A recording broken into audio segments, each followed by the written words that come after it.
Programang ito ay rated SPG. Striktong patnubay at gabay ng magulang ang kailangan. Maaaring may masiselang tema, lengguwahe, karahasan, sexual, horror o droga na hindi angkop sa mga bata.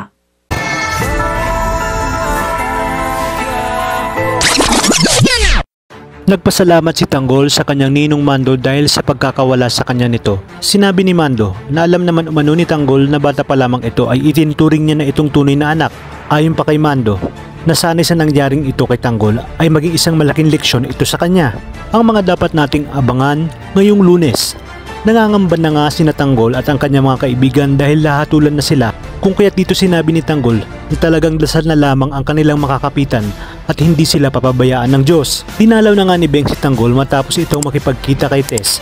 Magkukunwari si Beng na nag-aalala sa sinapit ni Tanggol, ngunit sinabi niya sa kanyang isipan na hindi siya titigil hanggat hindi ito napapatay. Kinabukasan ay dumating na nga ang hatol ng korte. At dito nga ito mistigo si Rhoda na kitang-kita umano ng kanyang dalawang mata na si Tanggol ang nagtangka sa kanyang buhay. Dagdagan pa nito ng patong-patong na mga kasong isinampa kay Tanggol na may kinalaman sa droga at pagnanakaw. Kung kaya't dito hinatulan na si Tanggol ng habang buhay na pagkakabilanggo. At sa araw na yon ay dadalhin na sila sa city jail. Habang nasa malayo ay sinabi ni Olga na hindi pa sapat kay Tanggol ang habang buhay na pagkakabilanggo dahil sa ginawa nito sa kanyang anak na si Greg, kung kaya't dapat umano kay Tanggol ay mamatay. At dito nga magkakagulo dahil magkakaroon ng isang putok ng baril na di nila alam kung saan ang galing. Dito na nga kaya mapupuruan si Tanggol o talagang mahal pa siya ng Diyos at hindi siya tinamaan ng balang galing kay Olga.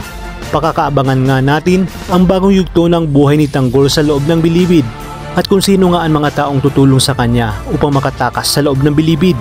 Kaya naman kapamilya, tutok lang dahil marami pa tayong dapat abangan dito lang sa pambansang teleserye ng Sambayanan, ang FPJs, Batang Quiapo.